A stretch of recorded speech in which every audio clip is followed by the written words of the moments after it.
Adik-adik kami, kita ketemu lagi dengan saya dalam mata kuliah Teknik Informasi Bank.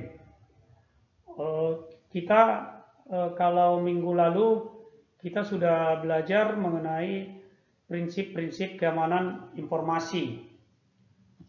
Hari ini kita akan lanjutkan mengenai prinsip-prinsip keamanan informasi juga. Kalau kemarin kita ada 3 prinsip keamanan informasi, yaitu CIA, confidentiality, integrity, availability. Sekarang kita akan masuk ke faktor lain. Akan saya coba jelaskan satu persatu. Ada faktor yang kita sebut dengan authentication. Ya, authentication. Jadi faktor yang keempat, authentication. Authentication itu sebenarnya digunakan untuk memastikan keaslian dari seseorang atau sumber atau data atau server yang digunakan. Jadi ini berkaitan langsung dengan masalah fisik. Ya, sebenarnya di dalam physically itu gampang dikenali ya. Misalnya seorang perempuan, ada rambutnya panjang, pakai lipstick, pakai alis, nah itu fisik. Tetapi di dalam dunia maya atau dunia cyber atau dunia internet akan susah sekali mengetahui bahwa seorang perempuan itu seperti apa. Apakah ada orang lain yang menyamar perempuan? Susah sekali mengidentifikasinya. Ya, ini yang jadi masalah.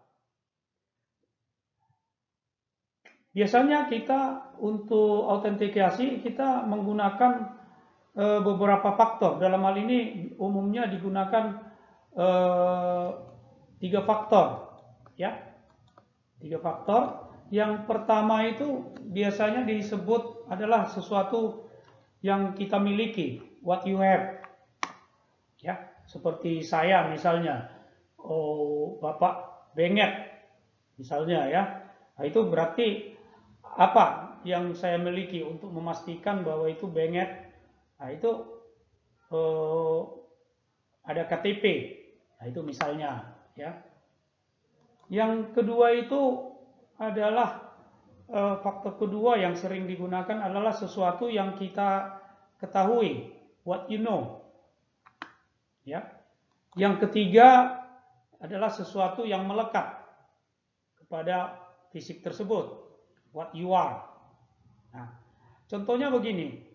Kalau misalnya ada orang mau masuk ke ATM, ya, ATM untuk keamanannya biasanya what you have, harus ada kartu ATM-nya. Walaupun pada belakangan ini ada juga yang tidak menggunakan kartu ATM, ya. Nanti kita beberapa waktu yang akan datang akan kita jelaskan dalam mata kuliah ini juga. Ya, jadi masuk kartu ATM, ya, itu salah satu faktor autentikasi untuk menyatakan bahwa yang punya rekeningnya itu Pak BS. Nah, kemudian faktor yang kedua, what you know. Nah, untuk membuktikan itu Pak BS, dia mungkin harus ada PIN-nya, bukan mungkin lah ya, masukkan PIN atau password. Kalau di internet banking itu biasanya masukkan user ID, ya. Kemudian yang ketiga, tapi yang ketiga bisa aja itu dalam bentuk biometrik. Misalnya sidik jari, ya, sidik jari atau wajah. Jadi ada beberapa ATM yang sudah dilengkapi dengan pendeteksi wajah atau telapak tangan. Nah, itu what you are, ya. Jadi begitu ya kalau di mesin ATM, ya. Kalau biasanya di beberapa produk, katakanlah di internet banking atau mobile banking ya, dia menggunakan satu faktor authentication. Katakanlah ini user ID atau user ID dan PIN atau password. Jadi walaupun kelihatannya dua, tapi itu dihitung satu, ya. Jadi di mobile banking atau di internet banking, tapi internet banking juga ada autentikasi factor authentication yang lain. Itu untuk authentication.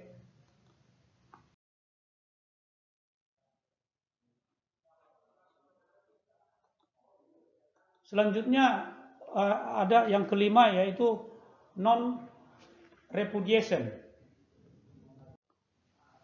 Jadi non-repudiation ini kita tidak bisa menyangkal kita telah melakukan sebuah transaksi atau tidak melakukan transaksi. Jadi ini ada masalah pembuktian, ya. Bagaimana cara untuk membuktikan bahwa supaya seseorang melakukan transaksi itu tidak bisa menyangkal lagi? Nah, tentunya ada recordnya, mungkin ada print out, bisa jadi ada print out.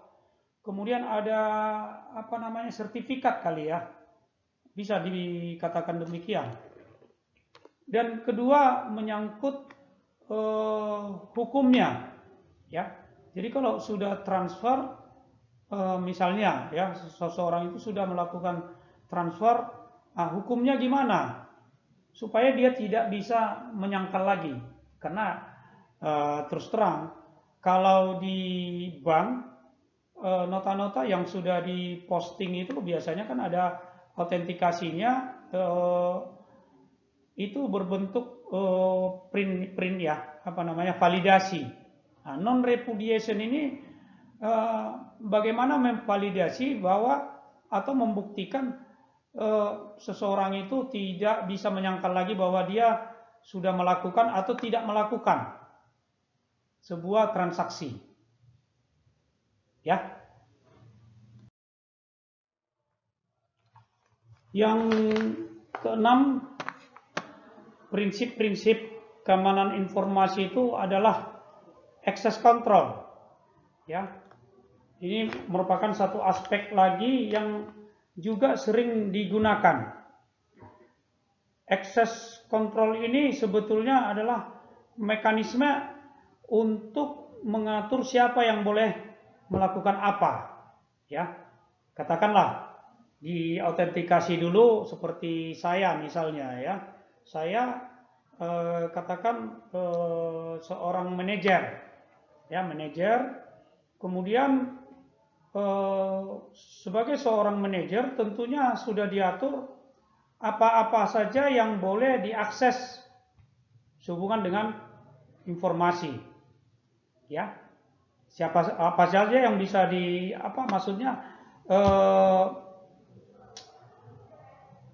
kewenangan otoritas, sampai autoritinya sampai seberapa jauh, itu maksudnya.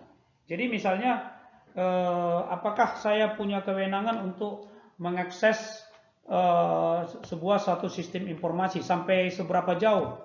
Apakah misalnya katakan saya di bank misalnya, apakah saya bisa mengakses atau mengapprove transaksi 5 miliar ke atas, ataukah sampai 5 miliar, ataukah kewenangan saya bisa mengakses sampai dengan mengganti password orang lain atau mengetahui password orang lain? Nah, itu tentunya berkaitan dengan kewenangan yang diberikan oleh organisasi di mana sistem informasi itu berada, ya. Jadi dari kemarin kita sudah belajar CIA, kemudian kita sudah belajar tadi mengenai authentication, non-repudiation, kemudian access control, ya.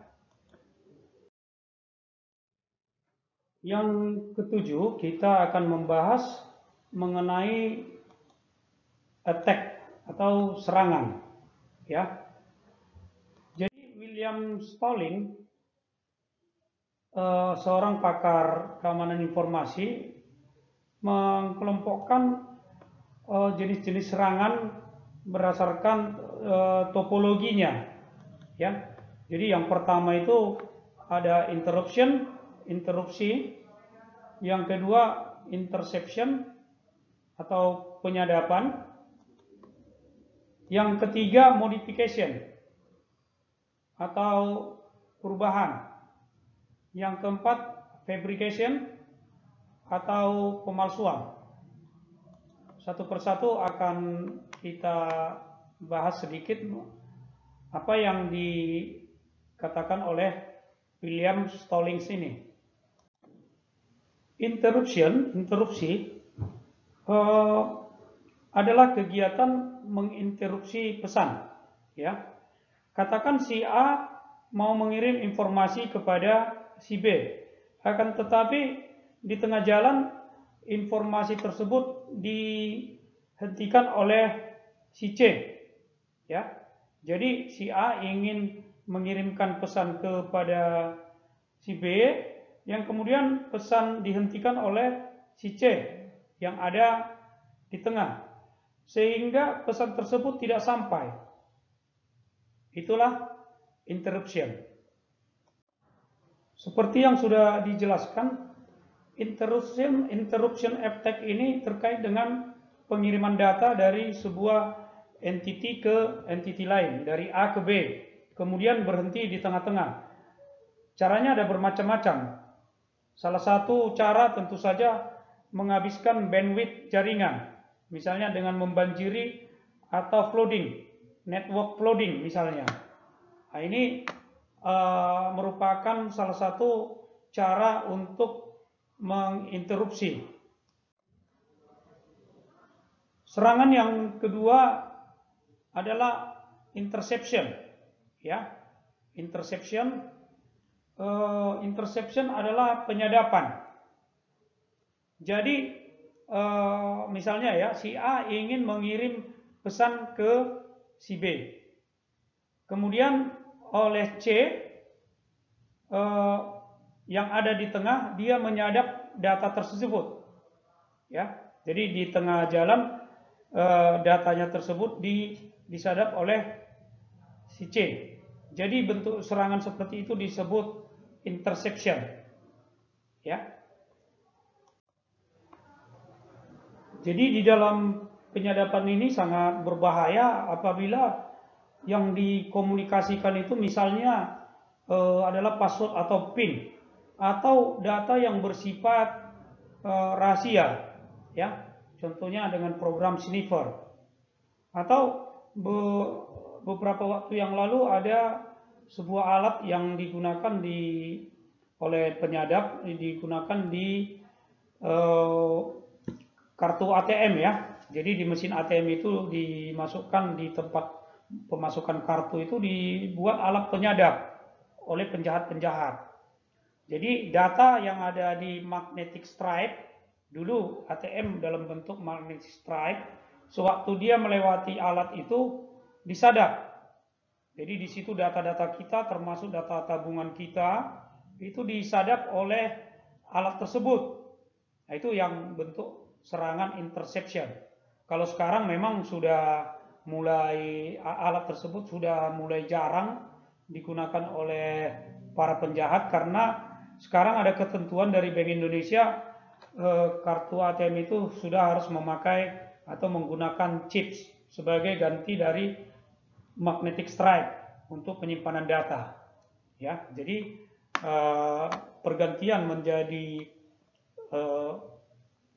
chips tersebut lebih aman, ya.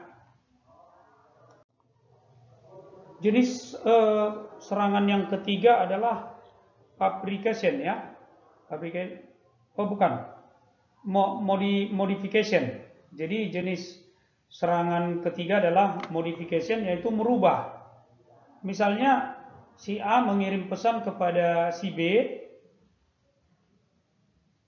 Jikalau tadi pada interception tadi pesan itu disadap, akan tetapi di dalam interception ini pesan tersebut dibelokkan ke si C dan masuk kepada si C. Kemudian oleh si C pesan tersebut dikeluarkan lagi setelah dimodifikasi atau dirubah. Jadi si A mengirim pesan ke si B, tapi sebelum sampai ke si B, pesan tersebut dibelokkan ke si C. Oleh si C, pesan tersebut dirubah, kemudian diteruskan kepada si B. Nah, itulah yang disebut dengan serangan modification. Ya. Jadi intinya adalah merupakan modification ini adalah merupakan mekanisme untuk merubah data di tengah jalan. Ya. Contohnya itu malware. Malware itu bisa mengubah data.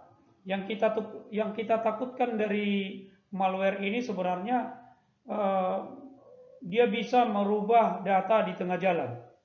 Itu berbahaya sekali, apalagi di dalam dunia perbankan. Katakanlah kalau dari sebuah bank dikirim dana ke cabang lain misalnya, atau ke bank lain, katakan 100 juta, oleh malware bisa dirubah menjadi 1 miliar. Nah, itu berbahaya sekali. Ditambah aja 1 nolnya, itu sangat berbahaya sekali. Bisa dibayangkan ya kerugiannya. Ini adalah serangan masalah modification. Serangan-serangan seperti ini banyak sekali terjadi di dalam dunia maya, ya. Jadi ini perlu kita bahas lebih lanjut nanti mengenai serangan-serangan seperti ini, karena akan sangat merugikan seperti contoh yang saya sebutkan tadi. Serangan yang keempat adalah fabrication atau pemalsuan, ya. Jadi katakanlah si A mau mengirim kepada si B, ya, data. Jadi itu dipalsukan seolah-olah data tersebut memang asli daripada si A, padahal data yang sampai ke si B itu udah palsu. Nah, ini juga berbahaya sekali, terutama di dalam hal perintah-perintah bayar, ya, perintah-perintah bayar atau berita-berita, atau biasanya yang diserang itu email, ya. Jadi ada email masuk, katakan saya punya rekening bank A misalnya, ada masuk seolah-olah email dari bank A meminta password atau meminta data-data pribadi saya, misalnya untuk perubahan data katanya. Kita lihat emailnya berasal dari bank A, jadi seolah-olah benar gitu. Nah, itu sangat berbahaya sekali, ya. Nanti kita kirim ke bank A itu ternyata sebenarnya mereka tidak minta. Itu banyak terjadi serangan-serangan seperti itu, terutama di perbankan. Jadi biasanya memang akhir-akhir ini memang perbankan kalau minta data itu biasanya kita disuruh datang ke cabang tempat pembuka rekening, tidak melalui email, kecuali data-data yang sifatnya bukan rahasia, ya.